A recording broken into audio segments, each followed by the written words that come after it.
Ito pong linggong ito, talagang magbabantay tayo sa mga kaganapan sa Senado at sa Executive Department. Alam niyo kung bakit? Kasi sa Senado, may malaking nangyaring kaguluhan noong nakaraang linggo. Hindi pa po tapos yan. Kaya ako binabanggit ang Executive Department kasi sila magpapatupad ng batas. Yung investigasyon tungkol sa nangyaring gulo, investigasyon kung bakit pinatakas o nakatakas si Senador Bato de la Rosa.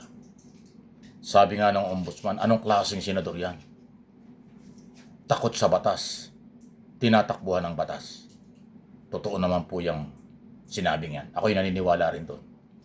Kasi anong kredibilidad, pagkatao ng isang mambabatas na senador ng Republika ng Pilipinas kung yung batas ay hindi susundin? Paano ka gagawa ng batas? Kung ikaw mismo ang nagpakita sa taong bayan at sa buong mundo na hindi ka rumirespeto sa batas. O sasabihin niya ng mga hindi nakakaintindi, anong batas na pinagsasabi? Yung pong court order, warrant of arrest, yan ay naaayon sa batas. Ang korte dito at sa labas ng bansa, yan ay merong batas. Yung warrant of arrest, ipinapatupad ng NBI, ng Philippine Government, naaayon sa batas. Yun po yun, ganun kasimple yun. Kung hindi pa nyo alam, eh bahala na kayo.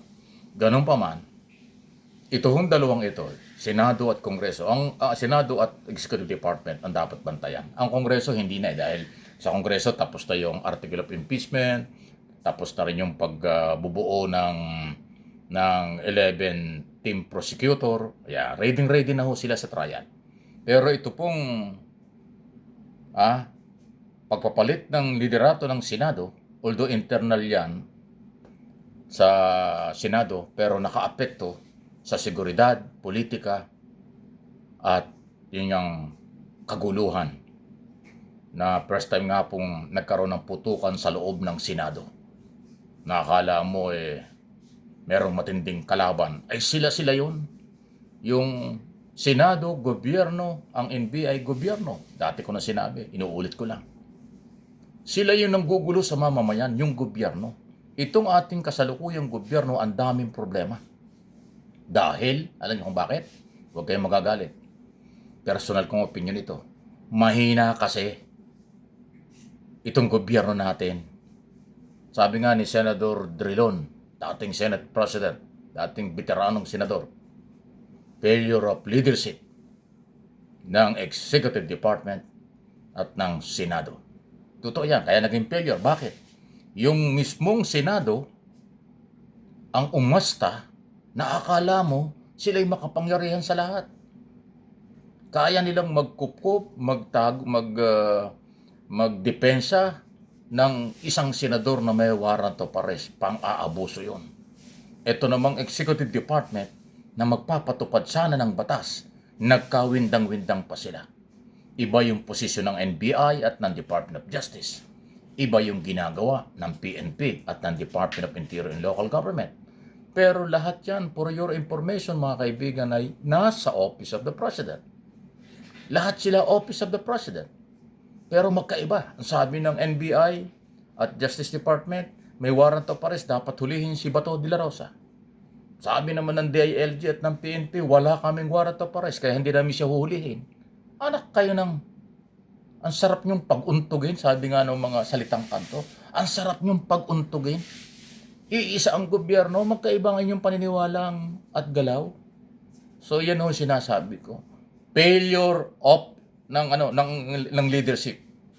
Pagkukulang, pagkakamali ng liderato ng ating bansa. Samantalang dapat yan ay pinangangasiwaan mismo ng Pangulo. Pwede niya sabihin, Uy, Secretary ng DILG, Secretary ng Justice Department, magtulungan kayo, magkaisa kayo. Ipatupad natin ang batas. Huwag niyong ipakita sa mamayang Pilipino na kayo'y magkahiwalay at magkaiba ang paniniwala. Lahat kayo under ng opisina ko. Dapat ginaganyan ng Pangulo yan. Para makita ng taong bayang may lideratong matino. Para may nakikita ng taong bayan na mayroong presidente na aktibong inaaksyonan ng mga problema. Sabihin ng iba dyan, Ay busy si Presidente sa pagpapaganda ng ekonomiya, busy ang Presidente sa pagbibigay ng ayuda, busy ang Presidente sa maraming issue. Ay sus meroset.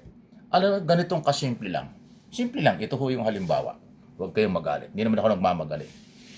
Sa isang pamilya, pag nag-away-away yung mga anak, sasabihin ba ng mga kamag-anak, ay kaya nag-aaway-away kasi yung tatay nila busy sa negosyo, busy sa trabaho. Tama ba yon? Mali.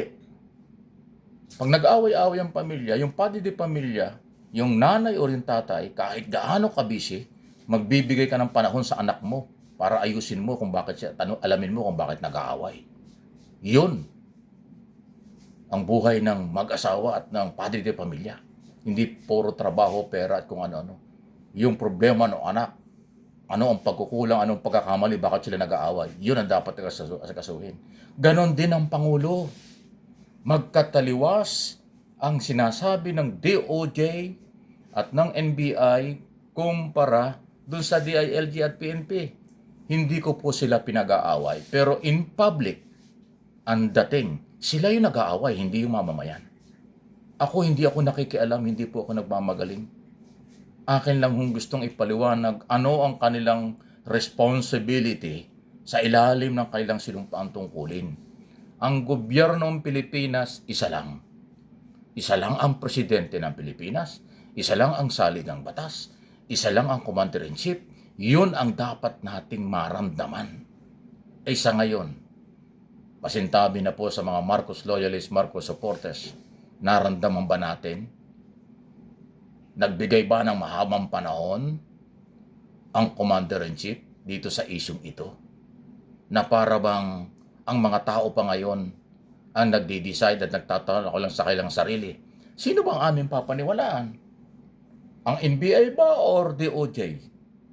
O DOJ at NBI o yung DILG at ang pulis? O di ba? Samantalang kung ang presidente as a commander-in-chief nagsasabing tumigil kayo, tayo ay mayroong obligasyon sa bayan. May warrant of arrest, ipatupad natin ito. Ano ba sinasabi niyo walang warrant of arrest? Ilang beses nang sinabi ng ICC meron. Ilang beses nang sinabi ng NBI at ng DOJ merong warrant of arrest. Bakit kayo pulis? Bakit kayo DILG? Sinasabi niyo wala. Ano ba kayo? Dapat kinaganyan ng Pangulo kasi. Matatawa ka na lang. Ano? Tama ba ako mali? Ang magsasabing mali ako, sip-sip sa Pangulo. Ang magsasabing tama ako, nakakaintindi kung ano ang gobyerno at ano ang obligasyon nila sa taong bayan. Yun lang yun. Pasintabi na po. Baka hindi lang sip-sip sa Pangulo yung magsasabing mali ako. Baka nakikinabang pa sa Pangulo. Kaya kahit mali, sinusuportahan. Yan ang problema natin. Pag mali, pag kumikita, kaibigan, kamag-anak, pinagtatakpan. Pero sa akin, hindi. Yan po yung prinsipyo ko. Pag mali, iniiwanan ko. Pag tama, kahit sino, sinusuportahan ko. Di ba? Yan tayo. Okay? Hindi naman tayo nagyayabang. Yung totoo lang. Please like, share, subscribe, and follow.